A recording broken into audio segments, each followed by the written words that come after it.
Allez, c'est parti, Patrice. Eh bien, on va commencer par une photo que j'ai pêchée dans le Parisien ce matin. Regardez, et je vous demande qui c'est. Est-ce que vous le reconnaissez? Alors, Alex va peut-être me dire oui, mais écoutez, très franchement, vous voyez, Béatrice fait oui, il a 73 ans. Franchement, il a un changement de look. Je n'avais pas du tout fait attention à son nouveau look. Alors, il explique que pris par l'enregistrement de son dernier disque, eh bien, il ne se rasait plus. Et puis, tout à coup, des gens ont commencé à lui dire que ça lui allait bien. Il est allé voir une barbière et voici donc son nouveau look.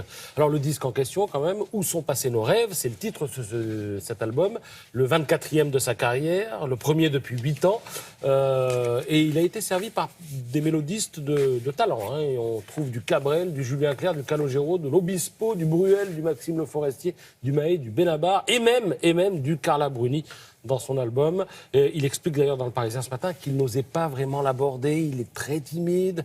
Et un jour, il la croise à un concert, il la voit de loin, il s'approche tout doucement, il dit « Madame, bonjour, je prépare un disque, etc. etc. » Et comme ça, ils ont pu faire affaire.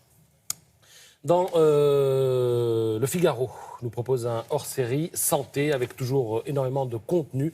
Et vous y trouverez une interview de Michel Simès qui explique que depuis que la médecine est pratiquée, eh bien, les charlatans existent. Et à ce propos, eh bien, savez-vous que Freud préconisait l'usage de la cocaïne pour soigner l'addiction à la morphine? Savez-vous que le vibromasseur a été inventé parce qu'on imaginait que ça pourrait soigner l'hystérie?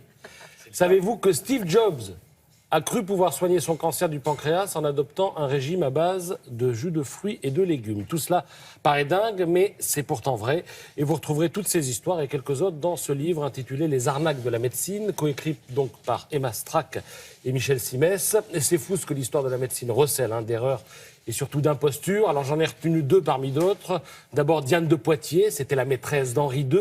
Toutes les femmes enviaient sa beauté et tout le monde se disait « elle a un secret ». Son secret, eh bien, c'est qu'elle buvait tous les matins des bouillons contenant des sels d'or. Elle faisait ça sur les conseils de son apothicaire. Alors, c'est pas ça qui la rendait plus belle, au fond, mais c'est bien ça qui l'a tuée, car de telles décoctions sont particulièrement toxiques, comme l'ont prouvé les travaux d'un médecin légiste 4 siècles après sa mort. On a longtemps cru aussi, ou fait croire, que le tabac était bon pour la santé. Dans un ouvrage datant du XVIe siècle et consacré aux plantes médicinales, eh bien, on explique qu'il peut soigner 36 maladies, dont l'asthme.